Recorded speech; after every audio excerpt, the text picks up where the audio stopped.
All right, welcome to Authentic Influence. This is Anthony Chansamu from Simple Creative Marketing. And in today's episode, we are talking about data-driven marketing.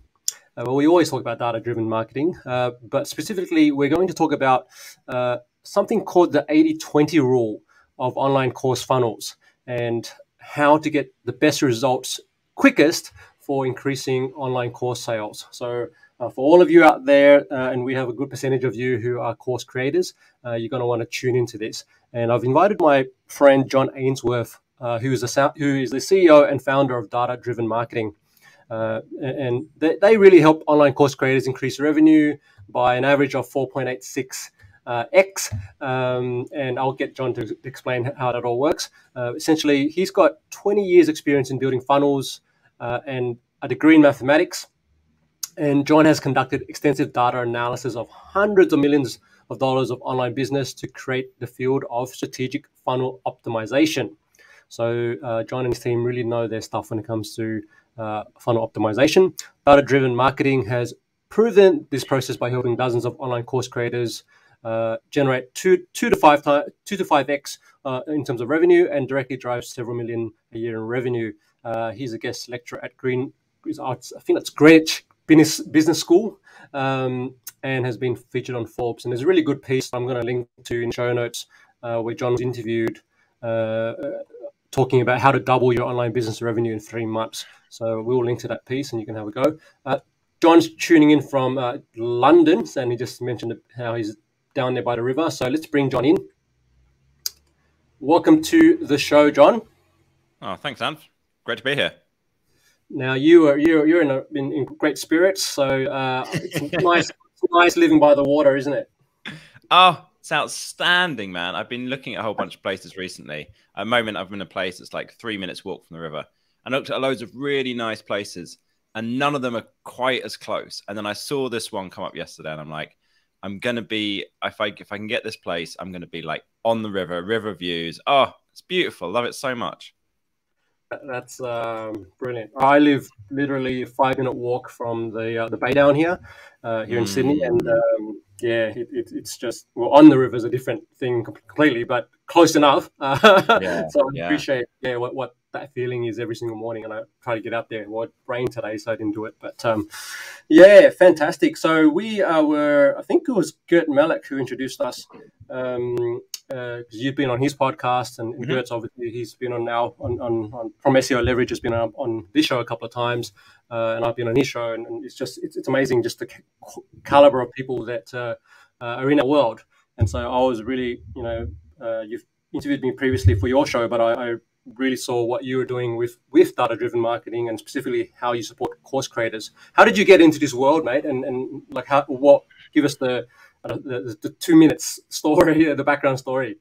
Sure, yeah. So I started off working in sales, and then I got into marketing more and started doing a whole load of stuff in marketing around fitness. So I work with hospitals, and I work with gyms and local councils, all kinds of people doing marketing. And then however many years ago it was, like 8 years or something, I read that book from Russell Brunson, .com Secrets, and was learning all about funnels. And I was like, oh, this is the thing. This is what I'm supposed to be doing. This is where I should be spending my time. So I really got into that, and I was building these funnels in the fitness space. And what I found is I started filling all the places up. We got the funnels working so well that we would fill up kickboxing clubs, we'd fill up yoga studios, we'd fill up gyms. And once you fill them up, they don't need you anymore. So all of a sudden, we've got this problem where we're too good and we can't get paid anymore because we've filled them up. So either we have to do a worse job on it, or we have to find someone else to work with, So I started looking around and thinking, well, who is it we could work with? Who's got unlimited supply? And so I looked at like SaaS businesses, and I looked at online course creators and e-commerce, and I was like, okay, this is the right kind of space. So I tried out working with all of them. And we just found that working with course creators was just the best fit. This was the one that really worked for us. And it's people who are course creators, who like content creators first. They were creating the content. They were making all of the content for their audience. They've been building up an audience over time. People really trust them. And then at some point, they started making courses too. Well, these guys, they're experts in their field. They love to share stuff, but they're not making as much money as they deserve to be making. So we started working with these guys. And that was probably like 3 or 4 years ago. And then we gradually went through and kind of figured out the process of what is it? Like we tested every single possible tactic that you can do in the online course space. You know, we did webinars and VSLs and sideways sales letters and launches and Jeff Walker's style of launch, and we went through stuff from Digital Marketer and Perry Marshall, and you know, every single guru we went through their stuff, and we would run it and we would test it and we would track what worked. And then we did like this whole 80-20 analysis of it, and we found the things that we tracked for every single tactic. How long does it take to do? What result does it get on average? How many people does it work for? And then we just narrowed it down to like just the top 8 tactics. And so we've got this list of things that we only do these 8 things, and we do them unbelievably well, and it absolutely crushes it. And so that's kind of how we got to where we are now. That's really cool. And I certainly have experienced just that whole who's the next guru, right? Like you mentioned Russell Brunson, and just the work that he put out with .com Secrets, and he's got 2 other books, and he's got a whole everything, ClickFunnels, of course. And then, and Digital Marketer, and I was looking at some of their stuff today, actually. So it's really, it's overwhelming. I imagine you as a specialist, you know, going through that and learning it and trying to, you know, experimenting and that sort of thing. For a lot of business owners and some of these creators that you're talking about, they just don't have the capacity to do that. I mean, they're focused on, you know, hey, I've got this product or this course that, you know, this program that I really know can help people. You know, they certainly know how to build traffic because they've already invested in the content marketing. They've developed, you know, whether it's blogs or YouTube channels or whatever it may be. So they know how to build that traffic. But you're right. There's a point where they just don't know, how do I actually convert that into dollars, right? Like, how do I get all that into an email list, first of all, and then also how do I do the next step, which is revenue. So for everyone listening here, I just wanted to mention the website, which is datadrivenmarketing.co. Head over there and you can see a number of case studies. I'm going to circle back to case studies a bit later. But just you can see the kind of offerings that John and his team have on that site. You talked about the 80-20 and you've sort of narrowed it down to these 8 different tactics. Can we sort of zoom out to the strategic level before we get into the tactical level? Sure. And just where do you see, you know, having all this experience that you've developed now over the years and working with different types of clients, what on a strategic level, where do you see businesses failing when it comes to their marketing? So specifically with course creators and a lot of these tactics, the things that there's a bunch of problems, right? One of them is all of the tactics work. All of the things that people teach work. VSLs work, Facebook ads works, YouTube ads works, sideways sales letters work, launches work. They all work. But the problem with it is not whether it works or not. It's how much time do you have to put in to get the hang of how it works. Like if you're going to do a webinar, an automated webinar funnel with Facebook ads as your front end, you've got to put in months and months to get something up and running there. It's just like the amount of work. And if you don't get it right, you're losing money rather than making money. Once you get it right, you know, you put 6 months into it or whatever, and you absolutely work and work and work at it and you get it exactly right, then if it's the right kind of funnel and if you've got the right kind of course and if it's the right market, you could make an absolute fortune. But you can easily try this thing and it just not work at all. And that's depressing. And so people then try it and give up. So that's one part of it. A second part is, like you said, most of these people are not marketers by trade. They're a course creator. They're an expert in a particular topic. Maybe it's dog training. Maybe it's music studios. Maybe it's language learning, whatever it is, right? So whatever it is that they're teaching about, that's their thing, not being a marketer. So they haven't got this background where they can go, oh yeah, webinar funnels, that's fine. I can just go and do that. And copywriting, that's fine. All of that they have to go and learn. So that's really hard. So then what happens is, especially with our audience, they're good at creating content and they're good at creating courses. So what they do at some point is they just go, you know what, I'm just going to make more courses and more content because I know that basically works. And they're like basically making their business completely untapped. And they're leaving like, they should be making like 5 times more money, but they can make 30% more for definite if they just keep cranking out more content. So they just keep doing that. And so I think it's like, it's overwhelming. It's confusing. People don't know what to do. They don't know what the simple things are. And then they try something for a month and it hasn't made a difference. Well, they just give up on it and go back to what they were doing before. Whereas if you know, right, okay, if I do this thing, then in a week, I can actually be making more money. And then you try it and it makes you more money in a week. And then you go, oh, okay, cool. Well, that was good. I trust this now. Now let me go on and do step 2. So that's kind of the problem that I see and what we've been working to try and solve. That really that makes a lot of sense. And looking at the services on your site, you've got a done for you service, and then you've got a done with you service.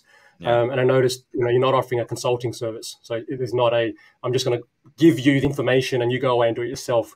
And I've encountered that with my own business, because we kind of started off with, we tried to do the consultation thing for a while, and then just realized when it comes to the implementation of these strategies, clients just get caught up in everything. It's like, oh my gosh, how do I do a landing page? How do I write copy? How do I do ads? How do I do all? And they don't want to do it. Like, they're just like, that's just too much. So when you offer a service like what you're doing, where it's like, well, we'll just hand it over to us and we'll make sure it works, right?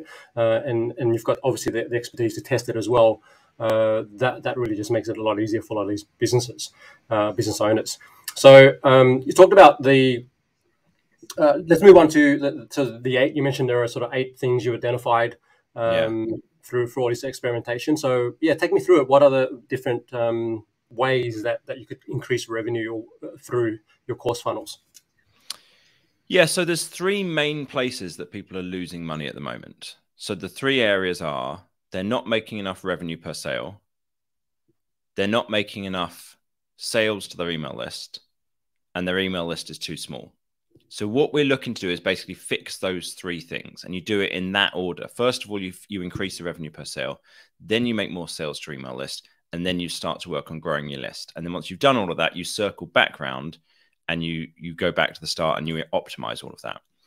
So in terms of that first one, how are we going to increase revenue per sale? So there's a few things, but I'll take you through 2 that are super straightforward and just everybody can get their head around and do. So the first one is what we call the yes trigger, and it's also known as order bumps. So if you've got checkout software and you go in there and you look for order bumps, and you'll find that almost all checkout software has got this. And this is the 80-20 of the 80-20. Like, this is the simplest, most unbelievably straightforward thing that you can do, and it always works. It doesn't take long to do, and it will increase your revenue. And then you will see John knows what he's talking about. I should listen to some more stuff from him. So it will increase if you're making sales already, you've already got website traffic, you've already got an email list, you've already got sales coming in every month, and you put an order bump on top, it'll increase your revenue about 10 to 20%.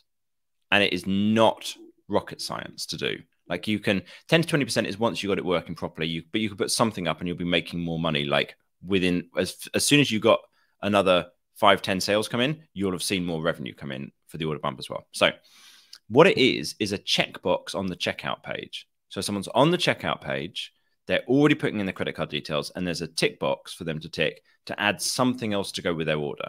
And generally, the price of the order bump is about a third of what they're already getting. So let's say they're buying a course for $100, then the order bump would be $37, let's say.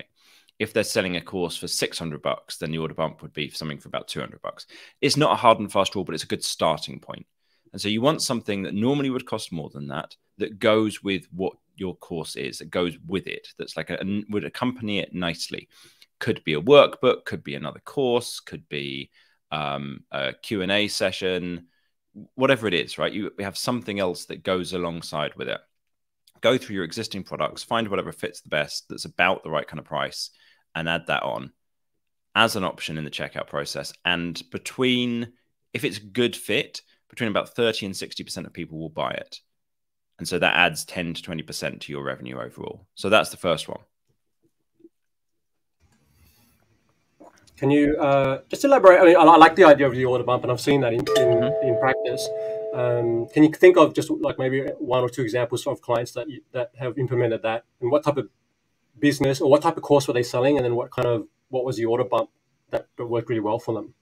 Yeah, sure. So spirituality space, we've got someone who they're selling a course about self-love. And the thing that we sell along with it, I think the course is $99 when we put it on discount. And when we when we have the order bump is a workbook that goes along with it. It's like a 137-page workbook for you to go through and fill in everything as you're going through the course, something along those kind of lines. And first of all, we put one up for $7, and then we increased the price to $27. And about 50% of people get it, and it makes them more than $130,000 a year just from that one order bump, just from having that in place. I know, isn't it good? I had a contact. I went on his podcast, and he said to me,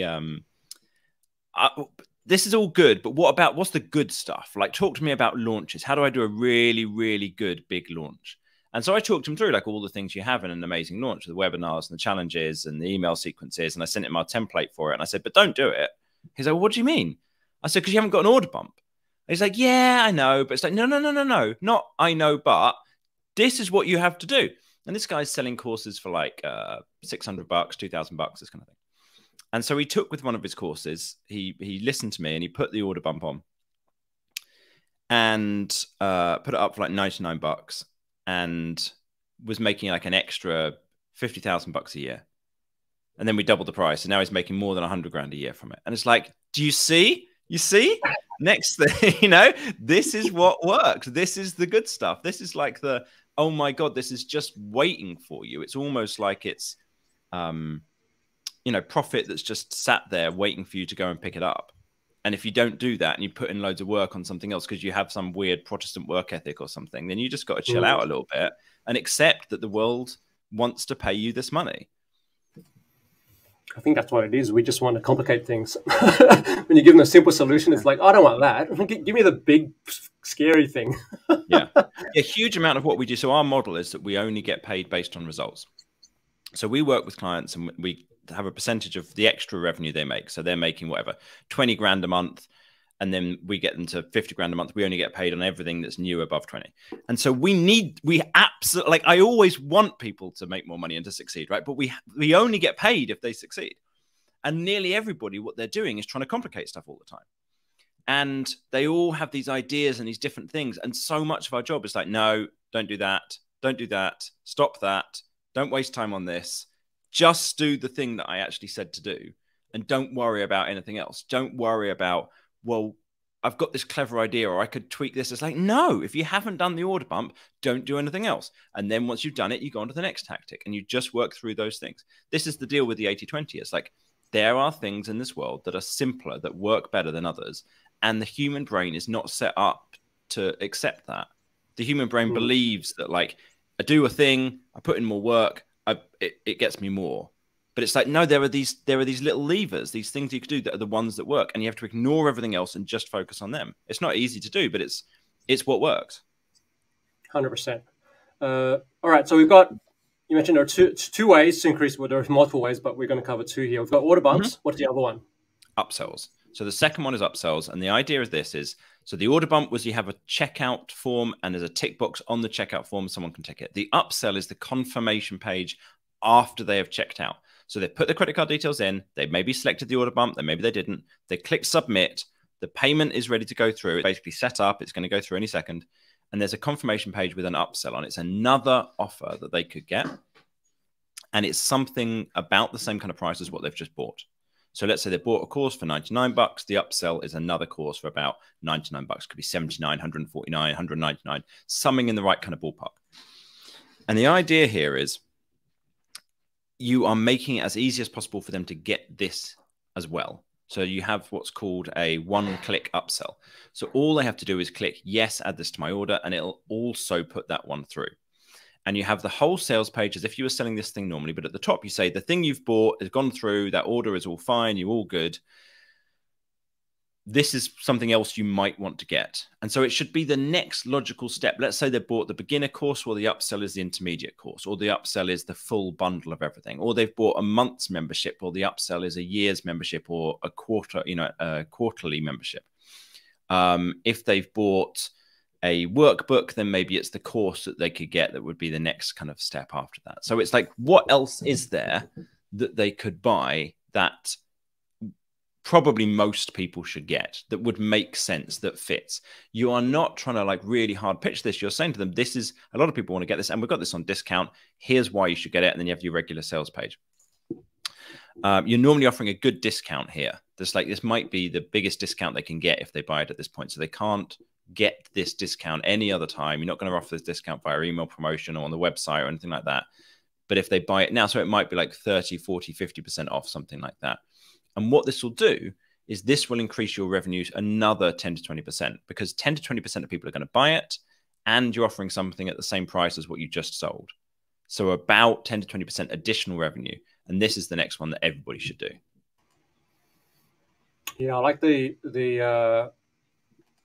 urgency that you're kind of adding in there by saying, hey, it's the only time we're going to do this 30% or 50% discount, and it just makes sense. And maybe you could add some social proof here from other customers who've purchased the same thing, and they're going, yep, loved it, absolutely helps me.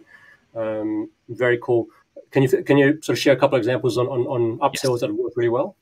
Yeah, absolutely. So we've got a contact or a client in the home studio recording space. So he used to be a sound engineer, and he now works with musicians, and he helps them to put together their home recording studio. And so for him, he's got like 20 different courses. So for him, his upsell is always the next course.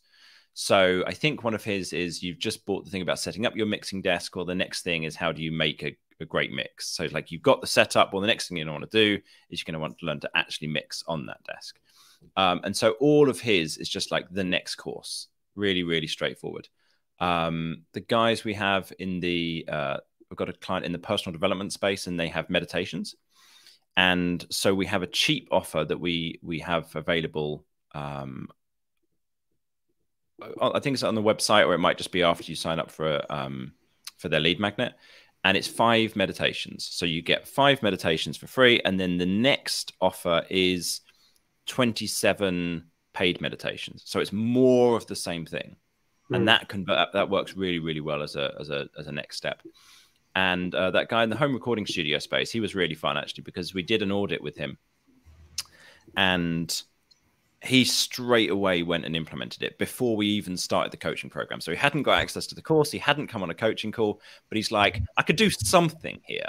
And so he went away and he set up all his order bumps and all his upsells in like 3 or 4 days. And his revenue went up like 30, 40%, and then stayed up at that higher level ever since. I was just like, oh, incredible. What a legend. I love it. That's when you know you've got a good client. Yeah. They go and implement right away. Fantastic. Okay, so we're at the increasing the revenue per sale. We're moving on to making more sales through email lists. So what are a couple of triggers that we can do in that space? Yeah, so the simplest one here to really understand is about sending more regular and really good quality email promotions. So there's a couple of other more complicated tactics, but this is the really straightforward one. Now, nearly everybody in the course space will have a spike in sales 2-3 times a year. If you look at their chart of revenue, it will go up 2-3 times a year. And when you look at that and you look what happened, what led to that spike, it was an email promotion. Maybe it's Black Friday, maybe it's New Year, maybe it's July 4th, whatever,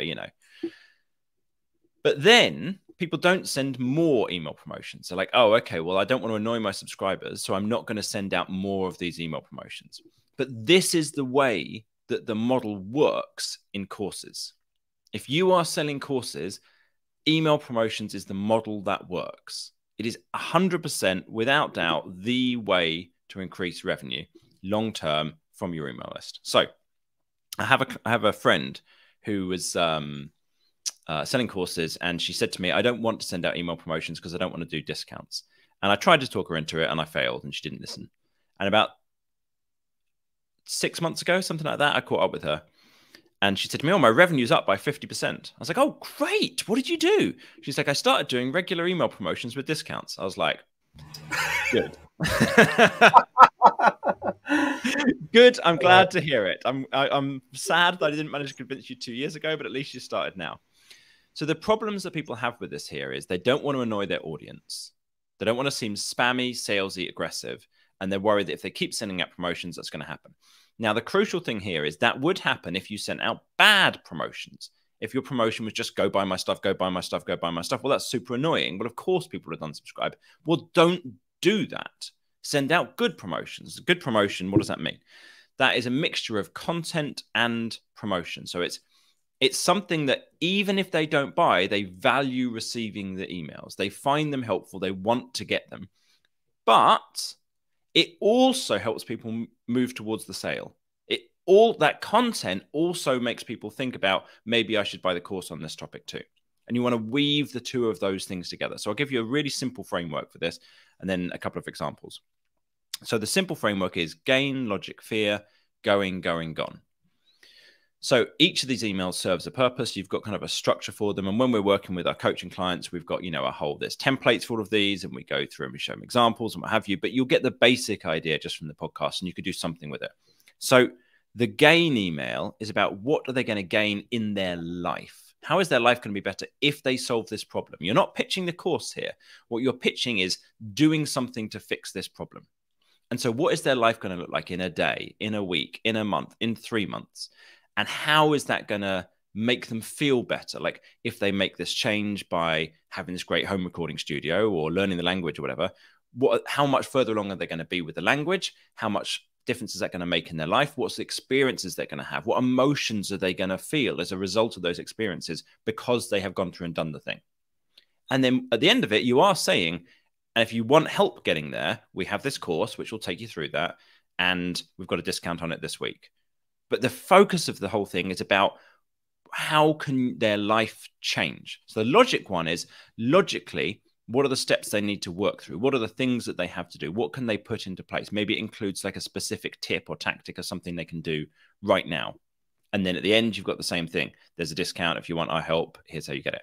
And then the fear one is, what if they don't do something about it? And fear is a bit of an exaggeration, but it kind of to make the point, like if they don't solve this, what problems is that going to cause in their life that they really should avoid, and reasons why they should sort this out? And what these 3 emails do is it helps people to understand their own life better, and they understand the situation better and the thing that's going on, because you know all about it. You're the expert in that topic. You've seen 100 or 1,000 or 10,000 students. You know what that process is like and how good it can be and how bad it can be. They don't know that. They're only stuck inside their own head and their own life and their own experience. So that's what those 3 are for. Then you move on to the slightly more promotional ones. And this is the going, gone. And you're saying this discount's going to come to an end in 48 hours, 24 hours, 3 hours. And within those, you're doing things that are more aimed at the people who are interested in the course. So you're answering their questions. Frequently asked questions email is really good here. Talking about the features and the benefits. Testimonials, case studies is a great one. A case study is wonderful because then you can share the case study and show what a great result this person had. How did they get there? They went through our course. And so you're bringing it to life. You're telling a story. And at the end, of course, you have a link to the discount that they can get if they go and buy the course right now. And then they click through to the sales page and so on. And then the last one is very, very, very short. It's just saying discount is ending in like 3 hours. Last chance to get it at this price. And that's it. And if you've got like 5 courses, and then every month you send out a promotion of one of those courses, and then in the 6th month, you go back and you start back at the beginning again. But now you've got better because you've sent a bunch of these promotions. Every month, you're going to have a spike in sales. And what we do with most of our clients is actually we'll do 2 promotions a month. And that even can be done if you don't have that many courses. We've got one client where she's only got 2 courses. And every month we promote the same 2 courses, but we have a different angle, a different way of promoting it. And they have made consistently more money. We've taken them from 20,000 a month to 170,000 a month over the last year. And that's a part of the process we've gone through. And I know you wanted some more case studies, as always. So we've got client Dennis. He's in the Google shopping ads space. He sells a course for people in e-commerce about Google shopping ads. He had his best month previously had been $7,000. In month 3, he did 2 email promotions. We got him up to doing 2 instead of just 1, and previously often none. And he had $17,000 in a month. And he's now at a regular $20,000 a month. So this really is like, it's consistent, it works, it's the model to use here. I'm curious about even for that example you gave there, where he's sending 2 campaigns or promotion sequences a month. First question I have is around I'm viewing this as a 6-part sequence. What's the sort of staggering? How do you stagger that in terms of time frame? So Monday to Friday, 1 email a day and 2 emails on Friday. So Friday, you've got the 12 hours till it's finished and 3 hours till it's finished email. And do you do that thing, or do you recommend doing the thing where you say, oh, if you don't want these promotional emails, opt out, or do you say, or don't do that? No, they all go to everybody. Yeah. Okay. Yeah. That's really cool. Okay, I like the gain, logic, and fear, because that makes sense to me. And my brain goes straight away. Oh well, this is all storytelling, Yeah. and this is all really just showing empathy and showing what people feel as they're going through whatever your program is, and before and after as well. You can really do that, and then the case studies can back that up. So that's really awesome. With the gone email, so it's pretty yeah, so it's like I've seen, because my brain, well, I'm kind of channeling, like processing what you're saying and then responding. So I'm going, okay, if I do the sequence twice a month, right, how do I ensure? It sounds silly, but part of me is going, yeah, how do I make sure I don't send that gone email twice to the same person and they get pissed off? Because I can get that the gain, logic, fear emails are more value based, and therefore if I'm reading it, it's not annoying me because I'm getting something that I can get value from. But from a gone email, it's more of a just letting this particular offer is going away. And if you're doing it once a month, it makes sense. If you're doing it twice a month, how do you differentiate the two? Is it, are you saying for the same course or separate courses or different offers? Okay, gotcha. Yeah, that makes sense. Awesome. All right, very, very cool. You also talked about, so we've gone through how do you make more sales through an email list. Now, the third challenge you mentioned is the email list is too small. Yeah. Right. So for those listeners who have that issue, what's the next step? Yeah. So if you've got website traffic already, or you've got a YouTube channel or a podcast or some kind of organic traffic, then this is the system to use. So let's just look at website traffic to start with. That's kind of the easiest one. Most people on their website have got an opt-in rate of about 0.5 to 1%. And some people, it's even lower than that. But like 95% of people are kind of in that 0.5 to 1%. And what that means is, of all the people who come to your website every month, only 0.5 to 1% of them are actually getting onto your email list. And so what you can get, most people, virtually everybody can get to 2%, nearly everybody can get to 3%, and then a lot of people can get to 5%. The highest we've ever got any of our clients to was 9.3%. So 9.3% of their website visitors got onto their email list. And once you're sending regular email promotions, the size of your email list is a vast part of the sum in terms of how much money you make. So this is going to make a huge amount of difference. So there's 3 easy ways to fix this. Number 1, turn off double opt-in. Number 2, point to your lead magnets more often on your site. And then number 3 is the off-site stuff. So point to your lead magnets more often off-site. There are other details, nuance, what have you, about making great lead magnets and all that kind of thing. But to start with, these are the things to do. So double opt-in, the reason that people have double opt-in on is because it's on by default with almost all email service providers. So whether you're using MailChimp or Aweber or ActiveCampaign or ConvertKit or whatever, they almost all have this on by default. So why do they do that? Because your deliverability will go down if you're sending out emails to email addresses that aren't real. If Gmail sees that there's loads of emails that are going out, or your email service providers see that you're sending out emails to people who don't even exist, or they don't open them, what have you, the deliverability goes down. It's bad for you and it's bad for ActiveCampaign or whoever. So therefore, they turn this on by default. But this is the really very kind of breaking a nut with a sledgehammer kind of approach to use. There's a ton of people who put their email address in, would like to be on your email list, but they don't click on that very first link for the double opt-in. So you never get them onto your email list. And so if you turn that off, you get about twice as many people getting onto your email list. Now, some of those are not good emails and some of them don't want to be on there long term and what have you. So you do need a backup option for it. So the backup option is once a month, you go through and you delete everybody who hasn't opened any of the last 20 emails or hasn't opened emails for 3 months or something along those kind of lines. 3 months is kind of a decent number to use. And so you are getting rid of those people, but you're giving them way more chances than just one email to stay on your email list. Because it might be they would have opened email number 3 or 5 or 10, and they didn't open and click on email number 1. So that's the first thing. And what we've seen, we had a client in the language learning space, and when we changed this, it doubled her leads and her revenue went up by 20%, just from this one change, putting this in place. So the second thing is then show your lead magnet more often on your site. I'm going to assume you've got a lead magnet, some free resource you give away in order to get people onto your newsletter list. But if you don't, then you need to find something. You need to create something there. I'm going to assume, though, for the sake of this, that you've already got something in place. Now, most people have it in a couple of places. Maybe they've got a pop-up. Maybe they've got it at the bottom of the page, something like this. We want to just put it in more places because this is the point. This is the point of all of your traffic, is to get people onto your email list so that then they can hear about your offers, so that then they can buy. Like, that's the way these models work. So put it as a pop-up. Put it in the blog posts. If you've got a long blog post, 2,000 words, put it top, middle, and bottom. Could be an opt-in form, or it could be a button that brings the pop-up back up. That's what we normally use.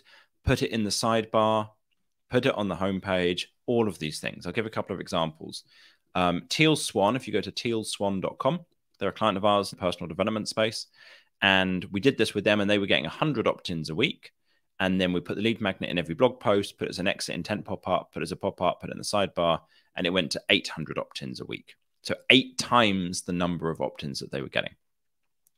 Client digital painting space, Paintable, their opt-in rate was 3.49%. They had a really good opt-in rate. They had a really good lead magnet, a great free resource, some free brushes. We added the lead magnet to every blog post. We added inline lead magnets in the blog post. We improved the pop-up. We minimized distractions, and that gave us a 9.3% opt-in rate. Okay, so yeah, we've got this up on the screen here now.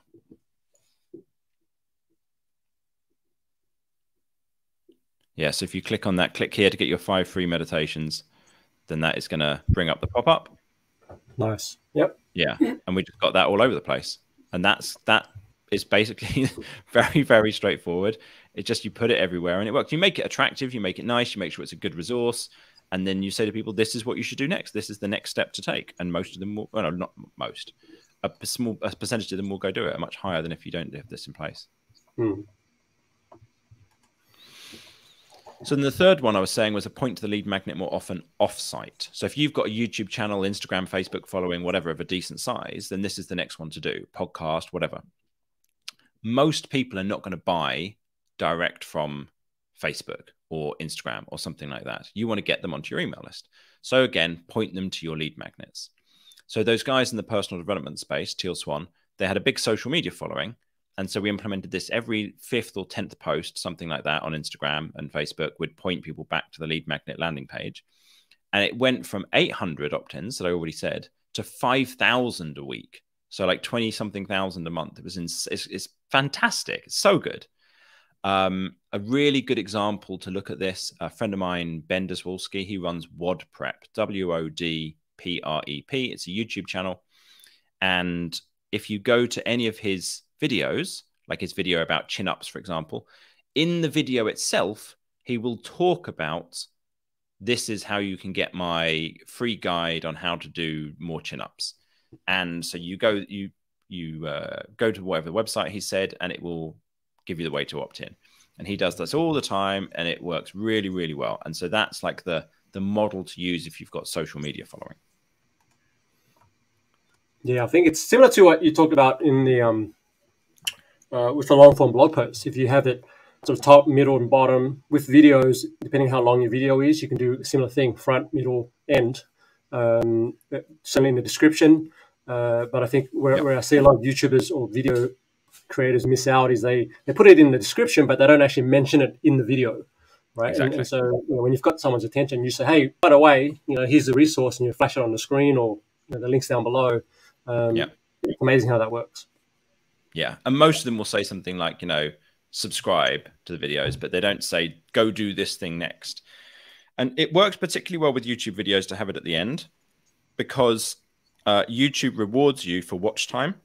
And so if you have a lower watch time, it actually can hurt your rating in the algorithm. So that's why Ben says that he does it always just at the end. But then you lose out on the people who don't make it to the end of the video. So it's kind of a, it's like you've got to weigh it up a little bit as to where in there do you put it. But it's got to be in the video, because the video is what they're watching. How many people are reading the description? Like way less than are watching the video. Way less. Absolutely. And one I guess, tip I've learned from a YouTuber is actually pinning, so you can actually put the call to action in a comment and then pin that to the top, so that becomes the top comment. So as the video is getting more traction and maybe you're driving traffic to it and it's getting more eyeballs, then everyone's going to see that first comment, right? So because of something I like to do, I'm just in this habit of looking at videos and actually looking at how people are responding in the comments. Like, just become a behavior that I've observed, and it's like, oh, that's interesting. And maybe I'm just a wacko who does that, but I know that's a strategy that's worked for this particular YouTuber, and they've got a lot of opt-ins as a result of that. Yeah. Cool. Okay, so we talked about man, I'm just going, oh man, this is such good stuff. Like, absolutely delivering value here, and I'm going to shoot this to all the course creators I know. So you just point to the lead magnet more off-site. I mean, these things are, and I like that you start off with saying, these are little simple things that you know to do, but you don't do them, right? Like you for whatever reason, it's just like, oh, I'm just going to go and try and do a product launch, or I'm going to relaunch a course, I'm going to do something else, when it's really, hey, these just follow this checklist, and if you need help, work with John and his team. But certainly it's just understanding these principles, right? And I love that you laid it out in this way. I had a question around just the implementation side of things, the tech side of things.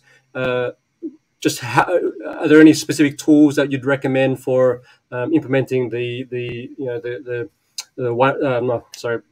upsells and the offer bumps? Like, is there a particular tool that would work really nicely, specifically for those who are like have a WordPress site or something like that? Yeah, so if you've got a WordPress website, which most people, that's what they use for their site, then I would suggest keeping the funnels separate to the site. So as in, you have the funnels built in different software. So you have the website, and then someone clicks to go to the sales page. The sales page now opens up in this other software, in whatever the funnel thing is.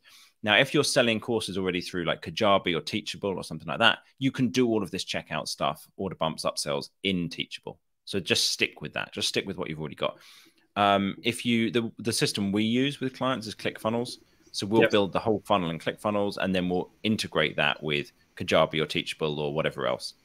But what I almost never do is get a client to change their tech stack. If they've not got something they're already, if they've already got something they're using, just stick with that. As long as it does order bumps and upsells to some degree, just stick with it, because the process of changing tech takes time. Yes. And that's time you're not spending working on putting this stuff in place.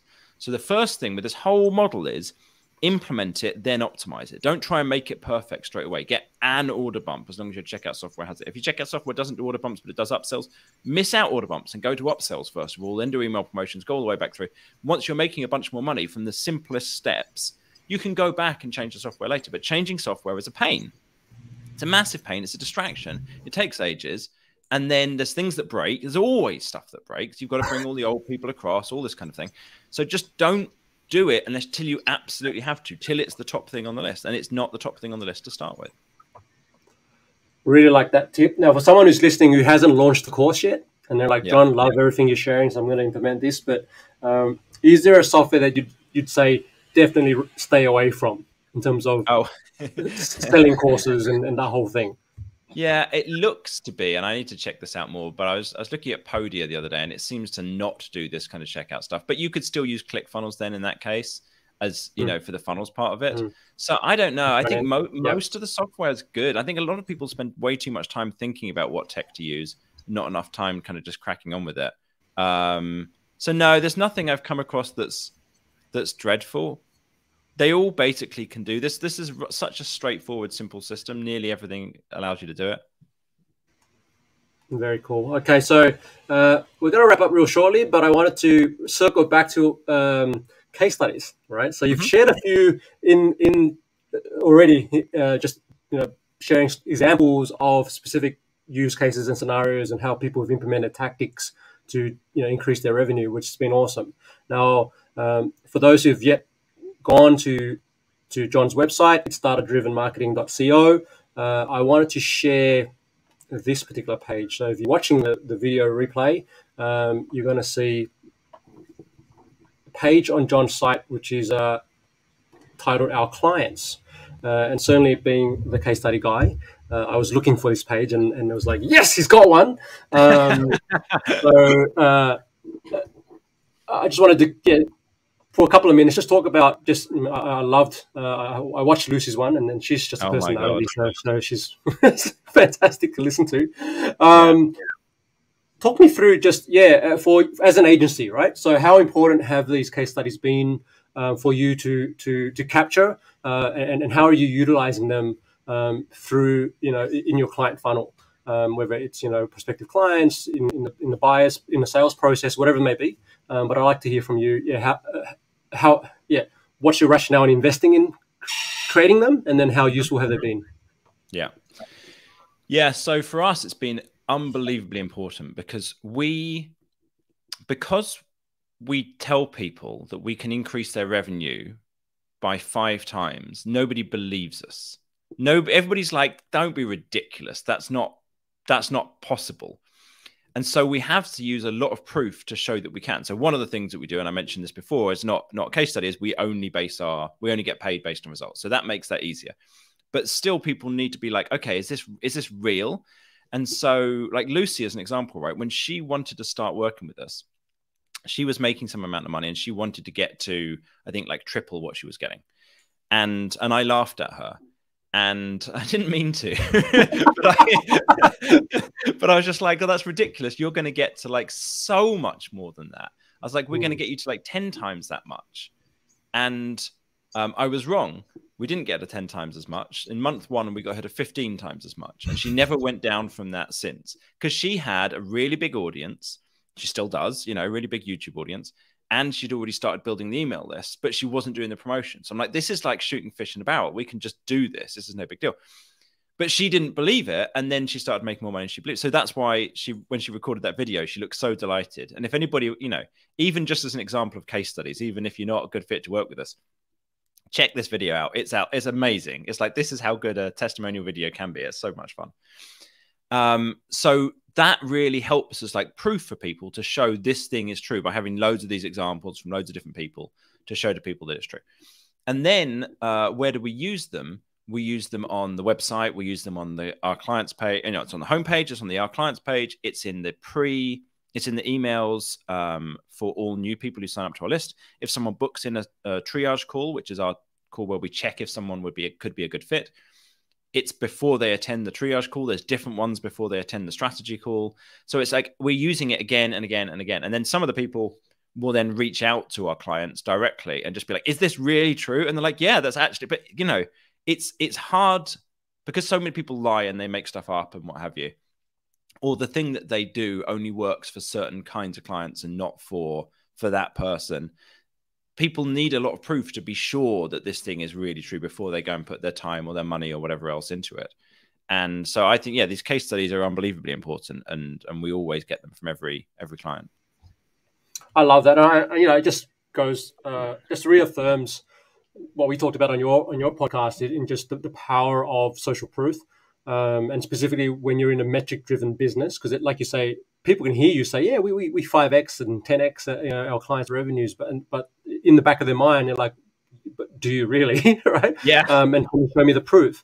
And when you point them to a page like this, and you're like, well, there's not only Lucy's story, but then there's, they scroll through, and here's how you help Simon, 3x his income, and then you've got Amar. I actually know Amar from ZenMade, so it's awesome that you can actually see. There's a screenshot here of the actual data, and you can actually see the revenue curve. It's just really, really powerful stuff. I should update that. It says there he's on like 78,000. He's on 120 now. There you go. Okay, so re-update, and that's probably a good time to do a follow-up case study with him. Be like, hey, what's changed in the last, X period? Yeah. Really, really awesome, man. So we'll wrap it up here. Now, you have a cool resource that you're offering as a bonus to our listeners here. Do you want to tell us a bit about the? Let me bring it up. It's a personalized report. The URL is courseprofit.com. So courseprofit.com. Courseprofitreport.com. Courseprofitreport.com. Let me get that right. Tell us about what that report's all about. Yeah. So if someone's interested in working with us, or they just or they're not, then this is the first place to start for everybody. It's basically you go to courseprofitreport.com, you fill in the form, it takes like, I don't know, maybe 5 minutes. It's like 10 or 12 questions. And we will figure out for you how much more money could you be making from your course business. We're going to say, okay, this is the stuff you've got in place. This is the things that you're missing. This is your current resources. Therefore, it's likely you can make this much more. And here's some examples for people for each of those steps who are kind of similar to you. My team will record a Loom video as well, where they explain the details of it to you. It's completely personalized for each person. And then there's the option if you're like, okay, that sounds great. How could I apply to work with you? Because we take only a small percentage of people who want to work with us. It'll tell you whether you qualify for that. And if you do qualify for that, then it will allow you to go set up a call. So it's like the whole process all the way through. If you don't want to work with us, you don't qualify, you still get the report and you still get links to some trainings about how to do each of those things. So it's super useful either way.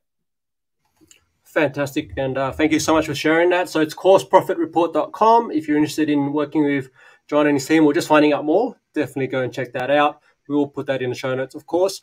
And just a final couple of questions for you, which are probably not business related, more about John related. So the first one is, well, okay, let's stick to the business for a moment. But what's a resource that you'd recommend for someone who wants to learn more about funnels or really getting into the data-driven world? If someone's like, I want to really skill up in that area, is there a book, a course, or something that's really helped you that you'd recommend to people? So there's an absolute ton. I think a good starting point, and the book that I buy for all new team members is .com Secrets. And that gives you an introduction to it and kind of an explanation of it. Another one, actually, also from Russell Brunson, is if you search on YouTube for Russell Brunson's video about ClickFunnels, I think it's called something like how this one weird niche site makes me $75,000 a month and how you can copy it ethically or something. It's called something like that. And it kind of gives his story. And the same with .com Secrets. There's a lot of stories about like how he got into this, and he makes it a lot of fun. And he simplifies some things and he makes it sound easier than it actually was. And he exaggerates some bits and what have you. So go with it, right? He's a goofball, or that's at least his persona. But just it's fun and you kind of get into it and you go, oh, this is cool. I quite like this. So those two things from Russell Brunson are really good. In terms of data-driven stuff, I honestly am not quite sure where people should start with that, because there's nobody anywhere knows any of their numbers. Like I talk to so many people, nobody knows what the numbers really are. And we're the only people I know who we can't be the only people who do it, but we're the only people I know who like help people to actually track everything properly and understand how their whole kind of funnel works. I should come up with a good resource for that one. Sorry, I don't have anything. That's right. I think there's an opportunity for you to release a course on that, John. Yeah. Because I've been looking for it. Honestly, I've been like, okay, where can I learn, more about just data, collecting it, analyzing it, and really being in that mindset. Not necessarily for me to be the expert, but passing that on to a team member and having someone do that, right? So I think that'd be a great training asset for your team, I'm sure. Okay, so final question for you, just around. We started this conversation with you looking at properties on the river. I'd like to hear from you. What's something that you do that really helps with your mental health and just staying even keel in a very turbulent and crazy world at times? Yeah, for me, that's why I'm looking at somewhere so close to the river. It's being out in nature. So I used to live out more in the countryside, and then it was like long walks surrounded by big trees. And I'm in London, right in kind of quite central London now. And so now it's walk down by the river every day. So every day, go out for an hour's walk, rain or shine, around nature, by the river. So that's part of why that matters so much to me, just being around that. When I go to, if I go to southern Portugal for the winter, I'll stay right on the coast and I'll go and watch the waves every day. If I'm out in Mexico, I go do the same thing. It's like always just like, how can I be around nature and just let that. Every time that I get down to the river, I go, oh. And it's like, okay, let me do that every day, twice a day sometimes, just like chill out. And then the walking helps me a lot as well. It helps me kind of process everything and relax a bit. Do you find that's when you get ideas or solutions to challenges come to you, or like that? Yeah, it allows me to process and simplify everything. So what will happen is I'll have all of these thoughts and ideas and crazy stuff, and then I go for a long walk and it goes, oh, that's how it fits together. That's how it's simple. That's how it's straightforward, how it's easier, what have you. And then the other way that I get to that place is through meditation. I'm manic and I'm thinking about stuff and I'm jumping from one task to the next, and I just sit down. Like a few times a day I'll do these things I call spot drills, and it's a 3-minute meditation. So I set the timer on the phone for 3 minutes and I just sit with my breath, just mindfulness meditation, and I just try and let all the thoughts go and get to the place of being a bit calmer. And then once a day I'll try and do it for like 20 minutes. I don't always manage, but when I do, it always helps. And just getting to a place where I'm like, I'm calmer, I'm more peaceful, I'm less emotional, or I'm less emotionally like, you know, swinging up and down kind of thing. And then everything seems easier after that.